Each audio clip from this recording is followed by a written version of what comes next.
Good morning SS family, welcome back to the channel SS uncut. আজকে দেখো, এটা দেখে যে আমার কি আনন্দ হয়েছে। পুনেতে বসে বাপুজি কেক পেয়েছি। সৌরভ আজকে সকালে মাছ আনতে গেছিলো, আর যেখান থেকে মাছ আনতে গিয়েছিল সেখানে দেখে বাপুজি কেক। তো সাথে সাথে 4টে বাপুজি কেক নিয়ে এসেছে। তো এটা দিয়ে আজকে আমাদের ব্রেকফাস্ট হবে।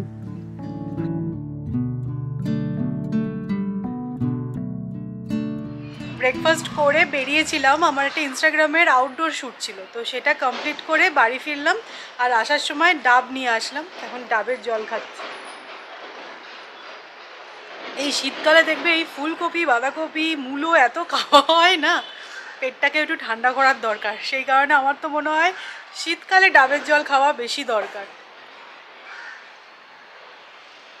সৌরভ আজকে যেখান থেকে বাপুজি কেক এনেছে সেখান থেকেই দেখো এরকম দিশি ট্যাংরা পেয়েছে, এনেছে, বাট নিজেরই কাজ বাড়িয়েছে। হ্যাঁ, সত্যি কেস খেয়ে গেছি। আমি ভাবতে পারিনি যে বাড়িতে এসে আবার ট্যাংরা মাছটা কাটতে হবে। কেটে দিল দেখলাম, বাট দেখছি ঠিকভাবে কাটেইনি। সুর টুর সব আছে।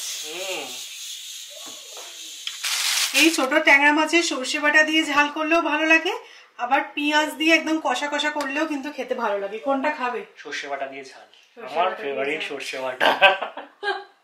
ঠিক আছে। বাড়ি ফিরে আগে স্নান সেরে পুজো দিয়ে নিলাম। আজকে সকালে পুজো দিতে পারিনি কারণ কাজ ছিল। তো যাই হোক, যারা তোমরা এক্সক্লুসিভলি এসএস আনকাট চ্যানেলটা ফলো করো তারা হয়তো জানবে না, তো রিসেন্টলি আমি মা লক্ষ্মী আর রাধাকৃষ্ণকে স্থাপন করেছি আমার সিংহাসনে।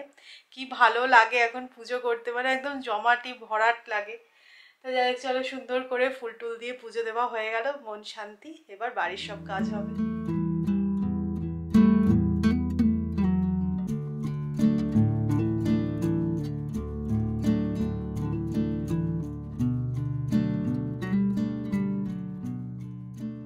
সৌরভ মোটামুটি আধ ঘন্টা ধরে হবে মাছটা ভালো করে ভাজলো, মানে লেজা টেজাগুলো কাটেনি, ডানাগুলো ছাড়াইনি, তো সেগুলো কাঁচি টাচি দিয়ে সুন্দর করে শেপ করলো। আমার পুজো হয়ে গেছে, এবার আমি মাছের ঝালটা বানাচ্ছি। তার সৌরভের কথা মতো সর্ষে বাটারই ঝাল করছি, কিন্তু আমি না যখনই সর্ষে বাটার ঝাল করি না কেন সর্ষে পোস্ত অ্যাড করি। পোস্ত না দিলে দেখবে ভালো লাগে না খেতে, তো একটু কষা কষা করে বানাবো।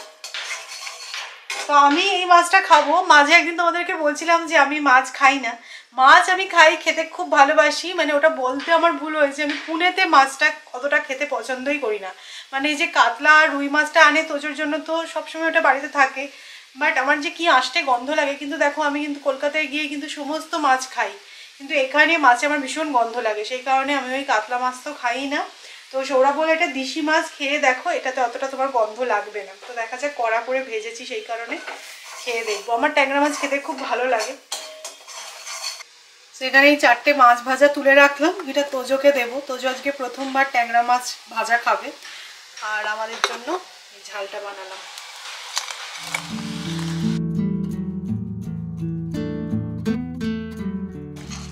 একটু ফুটুক, এতটা তো ঝোল রাখবো না, একটু গা মাখামাখাই একটু ফুটুক, এতটা তো ঝোল রাখবো না। লাস্টে নামানোর আগে কাঁচা সর্ষের তেল অ্যাড করবো, দ্যাটস ইট।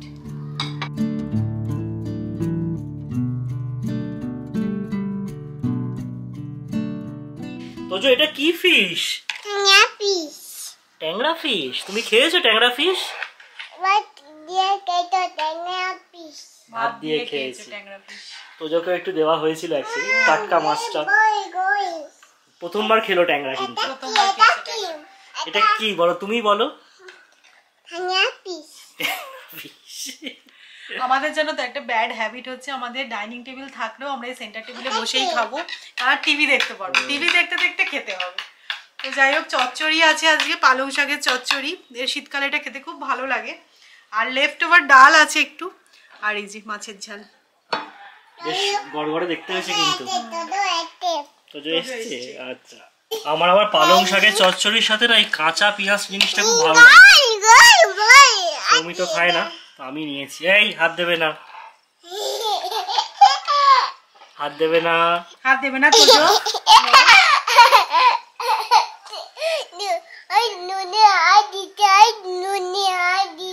হাত দেয় না নুনে।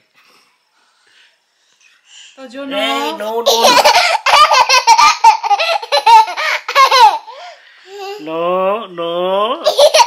আমি একটা একদম সেজে গুজে আছি। আমার একটা ভিডিও শ্যুট ছিল, তো সেটা জাস্ট কমপ্লিট হলো। আর বেশ কিছু পার্সেল এসেছে মিন্ত্রা থেকে, ভাবলাম তোমাদের সাথেই একসাথে আনপ্যাক করা যাক। তোমাদের বলছিলামই যে এবারে ব্ল্যাক ফ্রাইডে না প্রচুর মেসেজেস এসেছে যে এখানে সেল ওখানে সেল, বাট আমরা কিছুই কিনিনি। মানে পার্টিকুলারলি ওই টাইমটায় আমরা মলে যাইনি, কারণ গেলেই না টুকটাক কেনা হয়ে যায়। বাট ওই ফেসবুক স্ক্রল করতে করতে না মিন্ত্রা থেকে দেখলাম কিছু রেকমেন্ডেশন আসছে আমার কাছে, যেগুলো 80% ডিসকাউন্টে নাকি আছে। তো সেই 80% ডিসকাউন্টে আমি 2-3টে জিনিস নিয়েছি। তো কি কি এসছে তোমাদেরকে দেখাচ্ছি।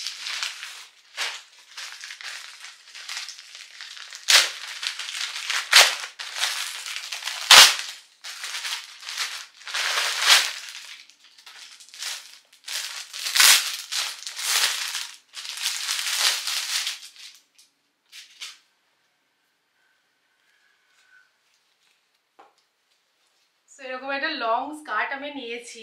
এটার প্রাইস নিয়েছে এই 200 টাকা বা 250 টাকার মধ্যে, বাট ভালো, কিন্তু ভেতরে লাইনিং আছে।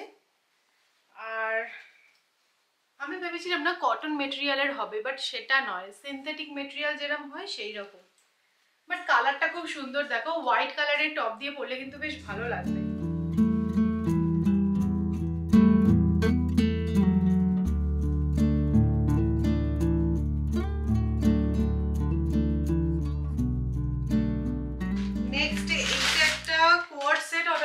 এটা তো কটন মেটেরিয়াল লেখা ছিল, তো দেখি এটা কিরকম হয়েছে।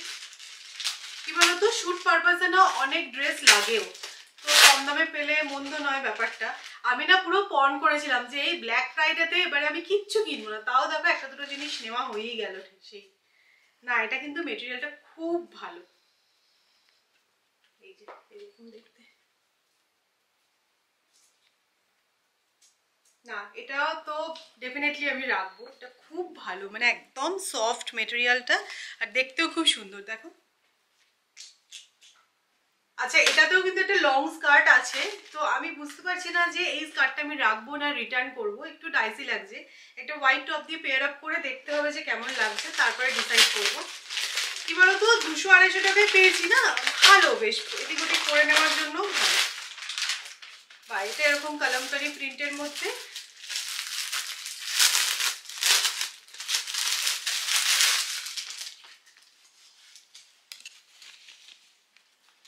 না, এটা কিন্তু দেখতে খুব সুন্দর না। এটা ব্ল্যাক কালারের, এখন তো শীতকাল, ফুল স্লিভস কিছু মানে হাইনেক টি শার্ট দিয়ে পরলে কিন্তু খুব ভালো লাগবে, বা অফ হোয়াইট দিয়ে পরলেও এটা ভালো লাগবে। এবার ডিসাইড করতে হবে এইটা না এইটা। তোমরা বলো তো আমি কোনটা রাখি আর কোনটা রিটার্ন করি। দুটো লং স্কার্ট রাখার আমার মনে হচ্ছে না কোনো দরকার আছে বলে, তো তোমরা জানাবে কোনটা রিটার্ন করি আর কোনটা আমি রাখবো। আমাদের বাড়িতে এই সিজনের প্রথম বেগুন পোড়া হচ্ছে, এর সাথে টমেটো পোড়ালেও খেতে বেশ ভালো লাগে। বা সৌরভ বললো যে না আজকে শুধু বেগুন পোড়া খাবে, তো এর সাথে কাঁচা পেঁয়াজ ধনে পাতা দিয়ে মাখবো, হেভি লাগে খেতে। কাঁচা লঙ্কার সাথে বেশ ঝাল ঝাল হবে। হ্যাঁ, টমেটো দিলে না একটুখানি কেমন নরম নরম হয়ে যায়, মানে অতটা ভালো লাগে পাতলা টাইপের হয়ে যায়।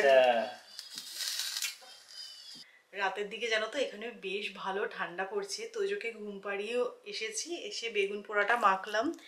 আর কি কাঁপুনি লাগছে, আমি সাথে সাথে গিয়ে শালটা গায়ে দিলাম। তো চলো, এটাই হচ্ছে আজকে আমাদের ডিনারও তোমাদেরকে দেখিয়ে দিলাম। আর আজকে ব্লগটা এবার এখানেই এন্ড করব। হোপফুলি তোমাদের আজকের ব্লগটা দেখতে ভালো লেগেছে। তো চলো, নেক্সট ইন্টারেস্টিং ব্লগে আবার তোমাদের সাথে দেখা হবে। ততক্ষণের জন্য টাটা।